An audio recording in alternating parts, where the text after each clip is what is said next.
Hi, everybody. Welcome to the It Hurts to Mom podcast. I'm Lauren Rose, and today's guest is Kate Knepper.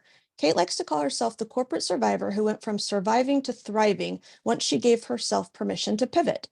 Struggling with migraines, chronic illness, and anxiety, the pills just weren't cutting it anymore. She stepped out of her comfort zone and stepped into alternative healing. She now guides others on their healing journey with chronic pain and grief. Thank you for coming on. Thank you so much for having me. This is an honor, as I am super thrilled and just always so pumped up to talk about something that has helped so many people and bring this awareness and education to others. So thank you. Yeah, I'm excited. So, I also have struggled with migraines for about the last almost 30 years now. And anxiety and illness and other types of chronic pain. So just tell us a little bit about your life with chronic pain and illness. Absolutely. It started at the age of 10. I am now 42. And started to really battle a lot of severe headaches. And at the time, they weren't necessarily diagnosed as migraines.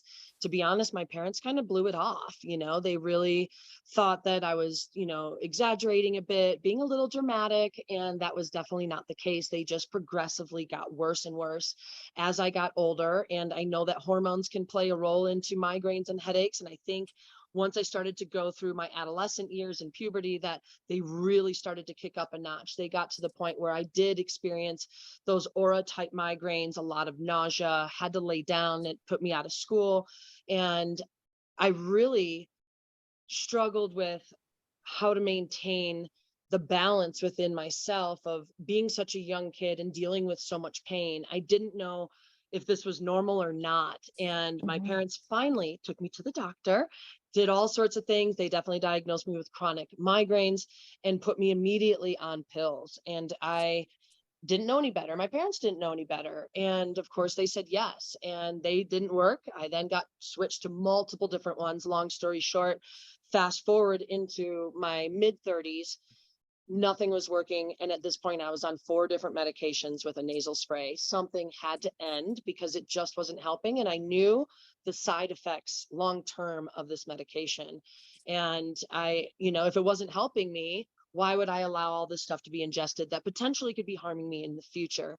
A friend of mine that I had literally met through social media was posting a lot of information in regards to chronic illness and pain and discomfort, and how what she had and what she went through after a major car accident helped her. And that was CBD. And she said, "Have you tried it before?" I had tried it, but it didn't work for me. And that is the case for a lot of individuals that try CBD. They don't have the education behind it when using and choosing. It's not like a doctor's handing it saying, take 1 capsule a day. They just, you buy it at a store or even online. It's even sold at the gas station. Mhm. And people don't know how to use it, and they don't know what it's being made with. And I think that that's where I really lit up when this woman presented me all of the facts and really educated me on the process of how to use and choose it. And because really it's something as if a prescription. You get diagnosed with, let's say high blood pressure, and you get put on a pill. You're not going to lower your blood pressure in just a couple of days from that first dose of medicine. No, they want to have you take it and be consistent and then reevaluate you. And that's exactly how it's going to be with any type of supplement that you take. And to really give it time to listen to your body. And so she very, very loud and clear gave me that warning. You have to be consistent twice a day, and we have to stick with it. And you can't just give up just because you don't notice results within the first couple of weeks or even month. Stick with it. I promise you'll start to see these subtle shifts. And that's exactly what happened. Within 3 months, I was off all of my prescription meds. I was starting to feel a complete shift within my body, and started noticing I wasn't needing all that other stuff anymore. This brought me to literally a whole nother level of clarity in my life without pain. And I worked an extremely stressful job and a lot of hours. I was in a very masculine energy type field, which is the automotive industry. And, I related a lot of my pain that I was feeling with my headaches to the stress of my job. Now my pain was gone, but I still had the stress of this job. So I said, something needs to change. I waited it out a little bit longer. I started to help others along their health and wellness journey and their chronic illness and pain. And what do you know? I started to make a little bit of money. And that wasn't even my intention. I was safe and secure at a very healthy income job. However, I hated it.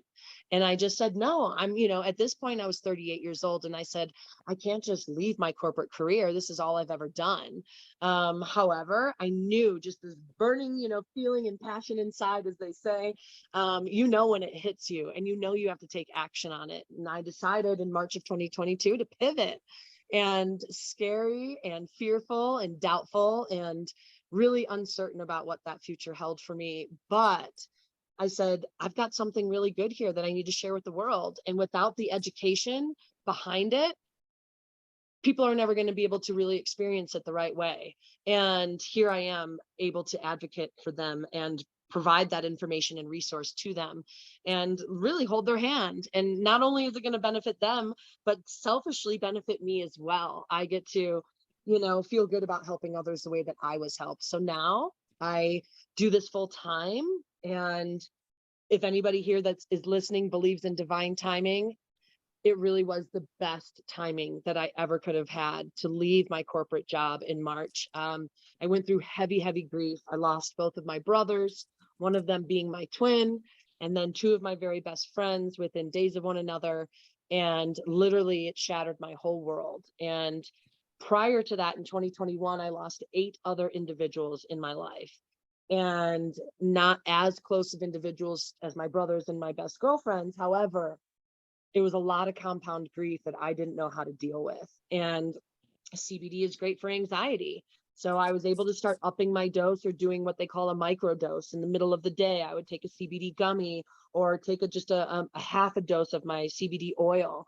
And I started to see a lot of changes there, but I still felt a lot of pain and sadness of all this loss, and started to reach out to people. I knew that if I could believe in something natural and holistic as CBD is, then why wouldn't I try these other, methods of healing? I started to practice Reiki, meditation, journaling, EFT tapping, somatic breath work, and potential, or eventually went to therapy and group therapy as well. I was a very big skeptic of all of those things. I will be honest about that. I had girlfriends that were in the holistic health and wellness space and wanted to do Reiki on me years ago. And I always said, no, that's not going to work. I was like, that's just a bunch of woo woo stuff. Mhm. And I was very mistaken. And I think being aware that I was wrong and being aware that I needed to allow myself the permission to step into that holistic type space and alternative healing space. That's really what I needed, and to give myself that permission to do that and not worry about the judgment of anybody else around me. Because I know that we all deal with that imposter syndrome, that feeling of judgment from others. And I really felt all of that. I was like, I don't want to go exit the room to say that I'm going to go meditate. They'll make fun of Mhm. me. My husband thought that it was a joke. And so I was like, you know what? I'm just going to do it. And then I started to see such improvement tenfold. My confidence was higher. My sadness and depression were starting to go away. And I said, wow, I need to share this with the world. So long story short, I apologize to those still listening that this has Mhm. taken me so long, because it's been a journey for me. And now I get to lead into really where I feel that I'm going to be the most value, and that is being a alternative wellness and grief guide. And that's what I'm doing. I'm hosting workshops for people that are dealing with similar scenarios, and it's an 8-week process where we really dig deep and we get vulnerable and we share things that we don't normally want to share. And this is the only way to really uncover what is creating that sadness and how to start healing and, moving forward. And that's what I'm providing to people. So it's pretty exciting. Yeah, so I'm excited to talk about CBD. I've got some experience with it. I just haven't been on it necessarily consistently. So let's talk about CBD for a few minutes. Can you explain what the endocannabinoid system is and why it's important? Because that's what CBD hits. Yes, yes. So the ECS, which, like you said, is the endocannabinoid system, that is a system that all of our bodies have. Even animals have this system, and most people are very, very unaware of it. It's basically a buildup of receptors that are within your body, and these receptors are there to literally obtain different nutrients and things that we are intaking within our body. And within these receptors, we start to see imbalance if we are not intaking the proper amount of cannabinoids. Where do we find cannabinoids? Breast milk has a lot. Our own body even makes cannabinoids, which are helpful for our children. These are, yes, produced within our body, but just like other things, as we age, the production of them drastically reduces. This is where we need to start to implement and feed and start to use a supplement within our body, which hemp is going to provide. Actually, almost all cannabis plants are going to provide the most cannabinoids for your ECS system in order for it to create balance. Once it starts to receive those receptors start to fire, creating a, like I said, homeostasis or balance within your body. When we start to lack certain things within our body, is that's when we start to see chronic illness, we start to see disease, we start to see anxiety, lack of focus, sleep disruption, things like that, is when we are out of balance. And when we start to feed our body with all these other over-the-counter things and prescription, we are numbing that. It's very, very temporary. We are not feeding our ECS to bring it back to that balance that we need. So yes, this is a system within our bodies that does need to be balanced. And the only way to do that is by intaking proper things, nutrients. There's different seeds and oils and things like that, but CBD is going to be the fastest and most effective way to balance out your system. Okay, so you mentioned, hemp and cannabis plants. What is the difference between hemp and CBD products? You got it. I love that. In regards to hemp and CBD, those two are very much very identical. When it comes to a marijuana plant or THC plant, that's where the actual terpenes and chemicals, I shouldn't say chemicals, but the makeup of the plant is different, where we start to see THC. THC in a marijuana plant is going to be a much higher percentage. That's where you are going to get the effects of a high effect, where it is going to be a temporary but mind altering type feeling within the body as well. When you switch over to a hemp plant, yes, it does have THC, but it's very, very minimal. Which is great. When you have actually both THC and CBD together, you create something that is called a euphoric effect, which is wonderful. Even those that use THC that tend to get paranoid or feel that they may have used too much or something like that along those lines, something to combat that high feeling is to take CBD to get you balanced back out. Again, it's all about that balance. So when you have hemp products, it's all about how it's manufactured, which is really the most important when it comes to using and choosing CBD. You can have hemp plants that are used specifically for hemp goods, hemp seeds, like you find in nutrition and things like that. You are not going to get CBD out of a hemp burger. I've seen places around here in Colorado that have hemp burgers, hemp this, hemp that. You're not going to have CBD in those per se, because it's been extracted in the way that it's made and repurposed through the plant. They extract a lot of that out of there. You still get the benefits of the hemp, but not full benefits of having that CBD. The way that it's extracted and to make it into an oil form, that is also extremely important. People ask me which is better, butane extraction or CO2 extraction. CO2 all the way. We want to make sure that there's not added fillers within the CBD. People use coconut oil. I've seen vegetable oil. I've seen all sorts of oils used as a mixing agent to work with the hemp seed oil. You want to make sure, and that essentially is the CBD, is your pure hemp seed oil. And that is something that people really need to be aware of and recognize that what is in their bottle could be totally throwing off the effectiveness of the bottle completely. So yes, hemp does contain THC. It is legal all around the United States, every single state, and in many, many countries as well. But the reason for it being legal as opposed to marijuana is that it's only got 0.3%, 0.3% of THC. So for those that may potentially get drug tested for their job, this could throw it off. So I want to put that out there for those listening. Granted, a full spectrum oil that does contain that 0.3% is going to be the best effectiveness. However, if you go with a broad spectrum, that is going to be where that 0.3% of THC has been eliminated from that bottle. So some people choose to do that. Some people with kids that have their kids on oil decide to go that route. I have two kids, 18 and 10. They take a full spectrum oil all day. I do not worry about any sort of high effect. You will never get high. You cannot overdose on it. In fact, if you take too much, it's probably just going to possibly make you a little sleepy, or you're going to waste it out because it's not going to be absorbed the way that it should be.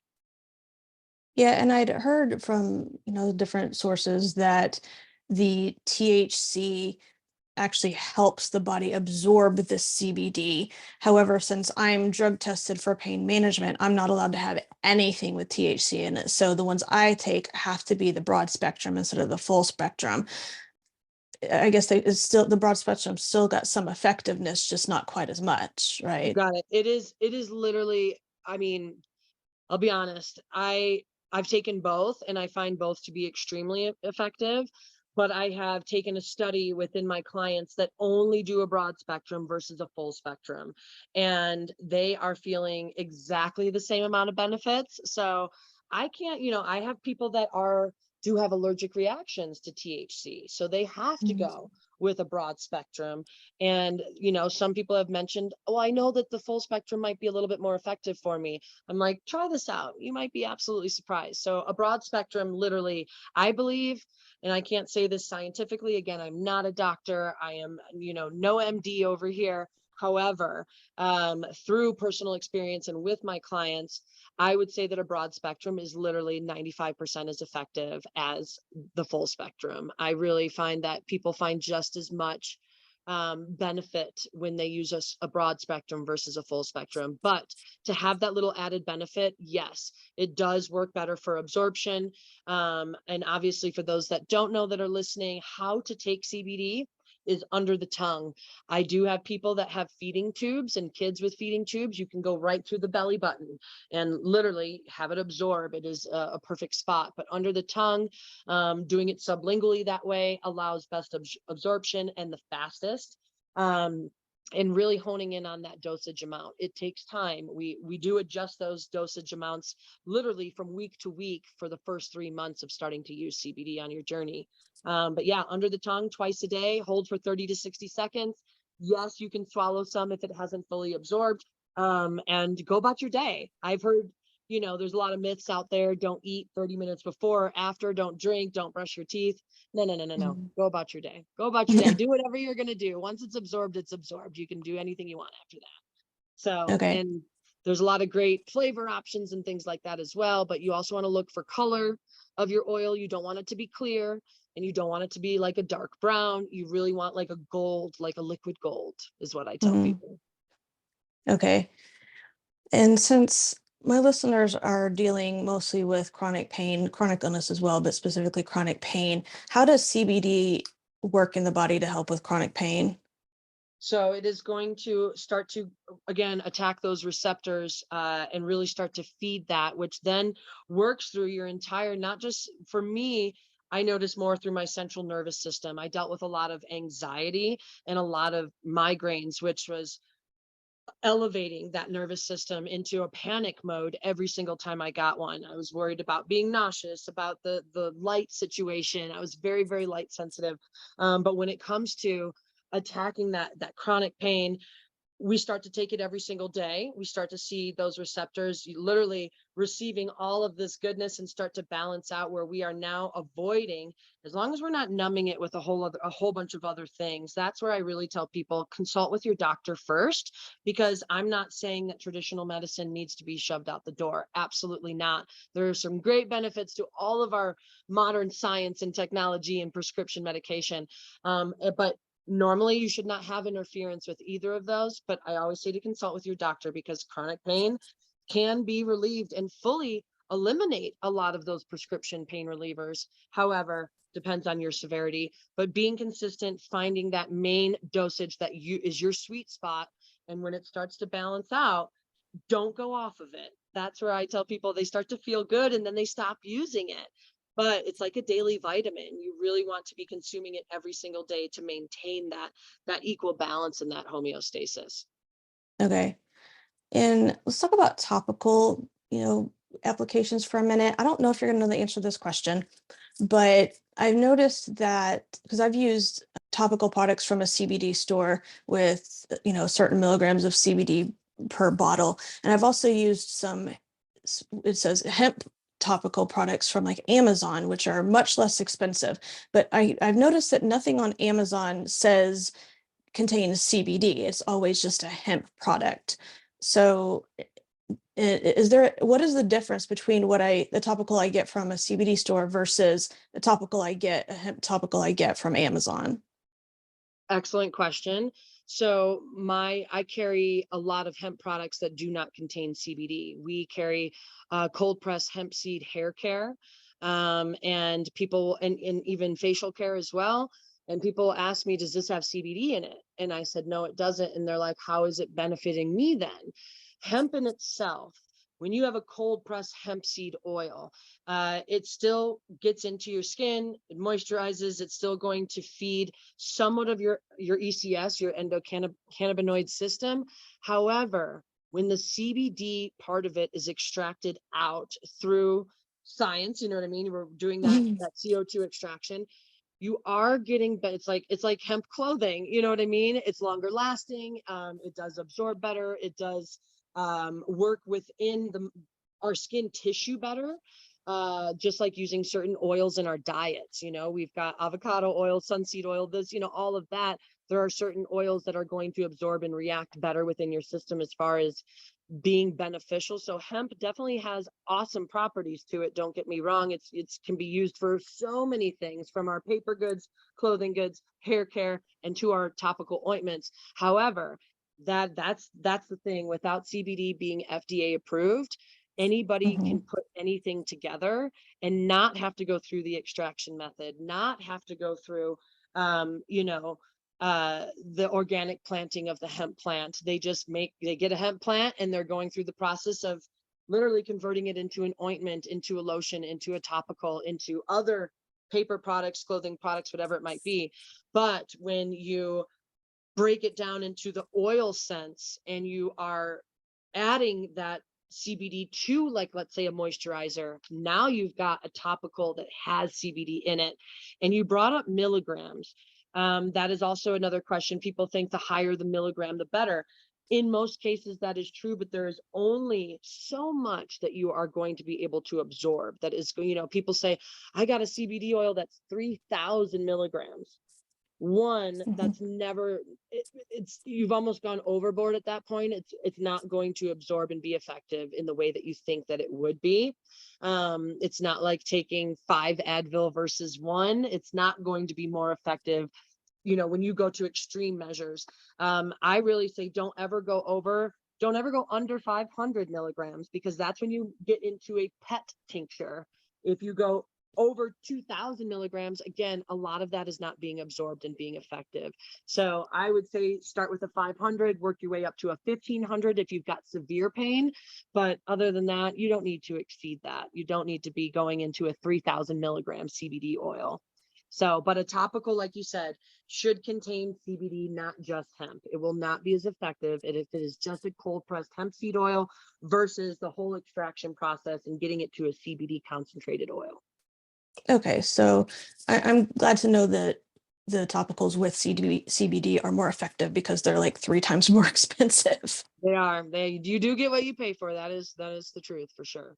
Yeah, and I know I got one that was 5,000 milligrams, and that was 100 and something dollars. So at least now I know that I don't have to go that far Don't. again.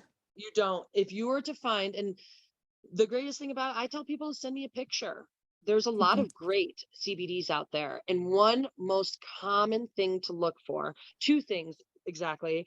There's probably more, but just not to confuse our audience here. Look for a gold hemp authority seal on the bottle. It is a small seal that is a gold H with a circle around it.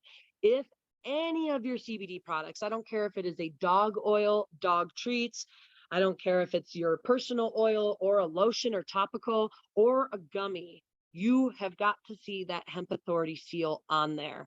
That is letting you know that the US Hemp Authority has approved this product for its quality, effectiveness, and all of that. How it's made, how it's produced. There are, and again, don't hold me to this, I am not exact on this, but in 2021, there were only 78 different CBD oils. that were approved by the US Hemp Authority. Do you know how many are out there? A lot. Thousands, Yeah. thousands. So to say, and again, back to the FDA approval, people can put whatever they want in it and start to market it. And then they don't have the education behind it to present to the customer that's purchasing and ingesting it. So that's what really makes me nervous about the whole situation. And that's where I really feel that I need to step in and educate how to use and choose. But again, you want to look for that gold seal of approval. We also want to look for some sort of third party testing that you as the consumer are able to access on your own, and that it is specific to the bottle that you've just purchased. So on our products, we use just a little QR code. You can scan it and it brings you right to your third party results for your specific bottle that you are using. So that right there is great peace of mind. Where was it? Where was the hemp actually farmed? Was it out of the country? We don't want that. We want it to be within the country. We want it to be organic. We want it to be pesticide free, all the things, obviously. We think that we know all this information, but we don't really know without having that third party testing option. So we want to look for that. And we want to look for ingredients as well. As soon as we get to the ingredients, if we see anything other than cold pressed hemp seed oil and CBD and maybe a flavoring, you don't want it. If those are the three ingredients, that's perfect. If there is anything else in a whole list of things, I've seen stevia for sweetener, I've seen different dyes for different flavoring. I'm like, why is that in there? I have seen, like I said earlier, coconut oil, different types of oils being used, in order to build this and create fillers for the oil. That's not what we want. We want three ingredients: cold pressed hemp seed oil, CBD, and maybe a flavoring. Okay, that's really good information. I definitely agree about the third party testing because you're right. Since it's not FDA regulated, I could go out and just put a bunch of stuff in a bottle and try to sell it. As your magic oil. Yeah. You're right. You're right. And it's kind of scary to think that. And that's really what gives a lot of things a bad rap, not just CBD, but other things that are in, mainly for me, I've noticed in the health and wellness space, is that when things aren't approved, there's all sorts of junk in there and you don't really know what you're getting. So, and people just keep taking it, hoping for it to be effective, when really in reality, you're just throwing money at something that's not working. Yeah, I think I saw a statistic maybe a year or two ago that 80% of products on a shelf that they tested did not have the exact ingredients that were showing on the bottle. What? Yeah. 80%. It's almost like, who's tricking us? How do they get away with this? You know what I mean? I Yeah. feel like that's fraud. And I think, as I've aged, I've for sure started to do quite a bit more research into what I consume. And now that I've got kids, I'm really concerned about what they're consuming. I want them to develop healthy habits. And I want everybody to know that there's other options and to do your research and education before you just hop on the hot next trend, because CBD is very, very trendy right now. And then it immediately gets a bad rap when you have such a large population jumping in to try something like this. And then they don't know what to look for and they end up buying something bad. And you've got all these people that are saying, that was just a one-hit wonder. It doesn't really work, and that's not the case at all. Having the education of being consistent every day, most people don't even know how to take it. They don't know that they even have to hold it in their mouth. They don't know that they have to take it twice a day. And that right there is a huge factor, because once a day isn't going to cut it. Okay. So since you like to pivot, let's pivot back to a little bit more about your journey. What are some of the lessons that you've learned? Whew, that's a loaded question, because you would have asked me 5 years ago, even the process of pivoting, the thought of pivoting, I said, no way. I was, 38 years old, and I knew that I didn't like my job, but I also knew how safe and secure it was. I held the insurance, the life insurance, the medical. My husband was retired on a fixed income. It just made sense for me to stay at my job and settle. And once I gave myself permission to pivot and said, what do I have to lose? I could easily come back and get another job in the same field that would make me the same amount of income. But I really, really learned I need to humble down a little bit. I need to get real with myself. And not everything needs to be so rainbows and butterflies to the outside world. Because inside I was sad, I was depressed, I was stressed, I was feeling a lot of mom guilt, I was burnt out, and I never saw my kids and never saw my husband. And, obviously that has probably led to why we're getting divorced. So that I've learned a lot of damn lessons, a lot. And saying yes to myself was probably one of the biggest lessons, and giving myself the permission to step into something completely unknown. And they say that you're never going to get comfortable unless you get uncomfortable first. And I was scared of that for sure, is getting uncomfortable and stepping into that unknown. So I learned how to really, I learned what success really meant to me. I had to redefine my definition of success. For me, it was the fancy car, it was my big house, it was the vacations, it was the money that I made, and being able to provide the endless stupid trending things that my kids all wanted because everybody else had it in school. I grew up not necessarily in scarcity by any means. My parents always, lived in a great neighborhood and all the things, but I lacked a lot of love, and a lot of self-care needed to be done by myself. A lot of navigating the world at a young age needed to be done by me. And what kind of kid wants that? They want to be loved and appreciated and recognized and supported. And that's a lot of what I lacked in my childhood. So I was very hyper independent. So stepping into something unknown required me to be, yes, very independent, but also to learn to ask for help. Mm. And I didn't receive help as a kid. So why did I think I was going to receive help now? It's amazing how the conditioning of our childhood really feeds into our adulthood and our decision making and how we respond and react to certain things. And I learned a lot through that, and saying no to things that didn't serve me anymore. And that was my job. It did not serve me anymore. Yes, it provided a healthy income, but it didn't provide me with the passion that I wanted to live my life as, I wanted to be able to co-create my life and have more time freedom. So I have realized and learned since pivoting that entrepreneurship is not as easy as some make it out to be. I have learned to really balance I'm still learning. Every single day is a challenge, especially during the summer with my kids home.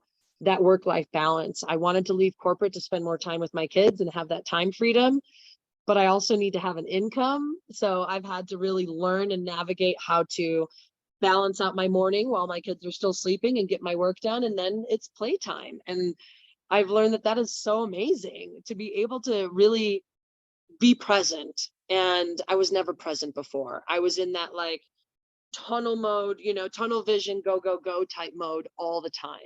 And I've learned that I don't need to be that rushing, busy mom. I feel very positive about the direction that our women are going right now, is that being busy no longer is a badge of honor.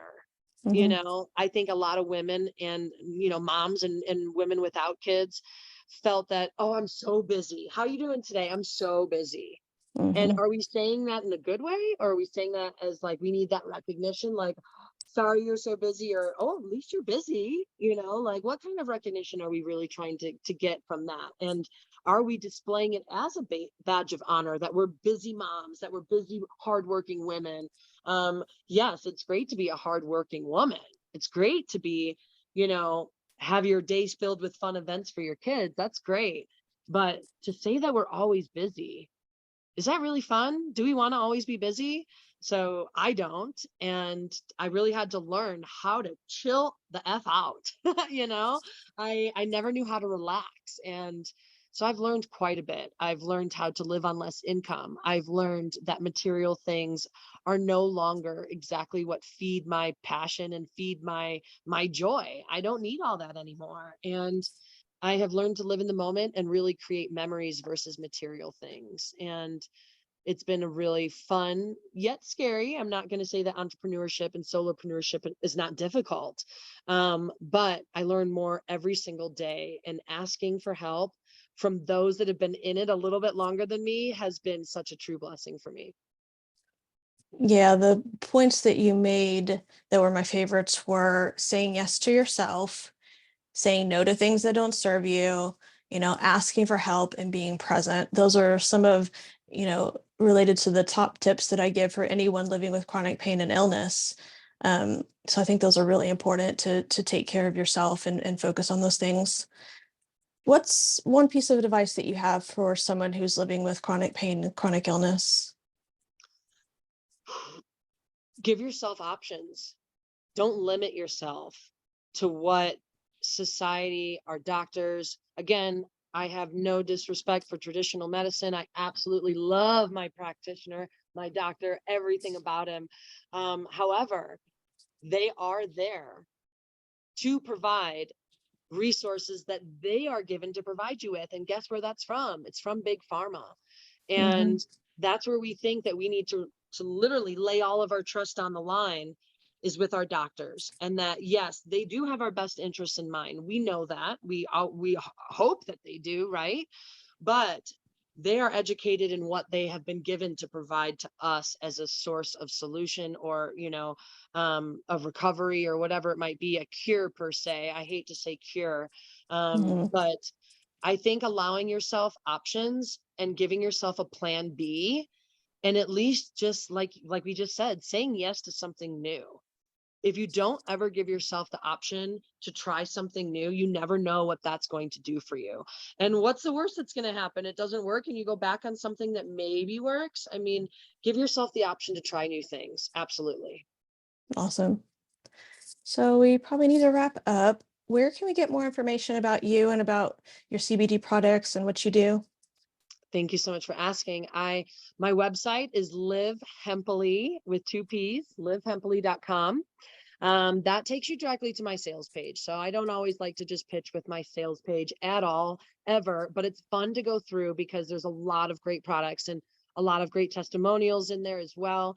But I can be found on all of the platforms. I'm on LinkedIn, TikTok, Snapchat, Instagram, and Facebook tend to be my two comfortable spaces where I spend a lot of my time, but I'm just under Kate C. Knepper. And I would love for anybody that's got questions, that feels skeptical, that feels uneasy about even asking the questions, is as if it could not work for you, reach out to me, because I offer a free 15-minute consultation to help answer or help guide you break down that stigma and any doubts that you may have when trying something new like this. So I am here, I'm available. Again, consultation calls, I love to hop on a Zoom. I really love to meet people where they are at, because we are all on different stages of our journey. And I don't care if you're 65 or 25, I'm still learning new things every day. So to meet somebody where they're at and work through something together, and providing options and resources, is really the most important thing to me. So I want to be an open resource for people that are curious about it. Great. Thanks so much. And thank you for coming on. Thank you. Thank you so much, Lauren. This was fun. I appreciate you. Everybody, make sure to subscribe to this podcast so you don't miss any health, parenting, or life advice. For my freebie 30 ways to relieve pain without taking a pill, go to ithurtstomom.com/tips. If you'd like to contact me, please email me at ithurtstomom@gmail.com. I wish you all a blessed and pain-free day. Bye.